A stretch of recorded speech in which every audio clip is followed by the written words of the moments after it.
રાજકોટ શહેરની અંદર કોઠારિયા વિસ્તાર મુકામે આમ આદમી પાર્ટી પરિવર્તન સભામાં આપણી વચ્ચે ઉપસ્થિત આમ આદમી પાર્ટીના ગુજરાત પ્રદેશ સુપ્રીમો અને આપણા સૌના ટાઈગર એવા ઈસુદાન ગઢવીજી, સાથોસાથ યુવાનોના પ્રેરણા સ્ત્રોત, યુવાનોના માર્ગદર્શક અને યુવાનોના આદર્શ વિસાવદરના ધારાસભ્ય આપણા લોક લાડીલા ગોપાલભાઈ ઇટાલિયાજી,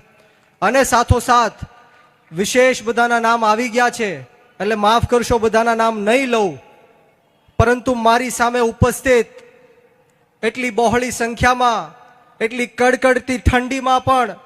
આપ જે સૌ સમય કાઢીને આમ આદમી પાર્ટીને સમર્થન આપવા માટે આવ્યા છો,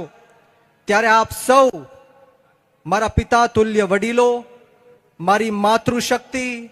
ભાઈઓ બહેનો, બાળકો અને ખાસ કરીને મારા સાવજો જેવા યુવાનો ઉપસ્થિત છે, ત્યારે હું બ્રિજરાજ સોલંકી આપ સૌનું આ પરિવર્તનની લડાઈમાં ખૂબ ખૂબ સ્વાગત કરું છું, આપનો ખૂબ ખૂબ આભાર વ્યક્ત કરું છું. મિત્રો, વિશેષ વાતો નથી કરવી. આપણે ઈસુદાનભાઈ ગઢવીજીને અને ગોપાલભાઈ ઇટાલિયાજીને સાંભળવાના છે, ત્યારે હું હર હંમેશ આ બંને મહાનુભાવો મંચ ઉપર ઉપસ્થિત હોય ત્યારે કહું છું કે બાકર બચ્ચા લાખ, લાખે બિચારા, પણ સિંહણ બચ્ચું એક, એકે હજારા. એવા ગોપાલભાઈ અને ઈશુદાનભાઈ ગઢવી માટે એકવાર જોરદાર તાળીઓથી આપણે સૌ સ્વાગત કરીએ. અને જ્યારે જ્યારે પણ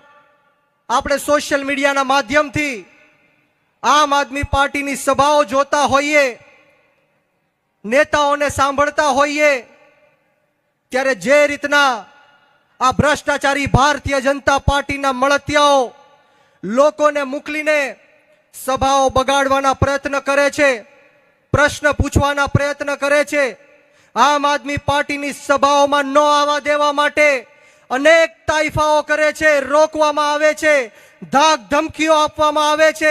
જેલમાં નાખવાની બીકરાણીઓ બતાવે છે, ખોટા કેસો કરવાની બીકરાણીઓ બતાવે છે, ત્યારે આ રાજકોટના જાહેર મંચ ઉપરથી આ ભ્રષ્ટાચારી ભારતીય જનતા પાર્ટીના નેતાઓને કહેવા માંગીશ કે તમે ગમે એટલો અન્યાય કરો, અત્યાચાર કરો, ખોટા કેસો કરો કે જેલમાં નાખો, પરંતુ અમે ગરીબ ખેડૂતના દીકરા તમારી સામે મોરે મોરો દઈ દેવા માટે તૈયાર છીએ. આવનારી જે જિલ્લા પંચાયતની અને તાલુકા પંચાયતની ચૂંટણીઓ આવે છે,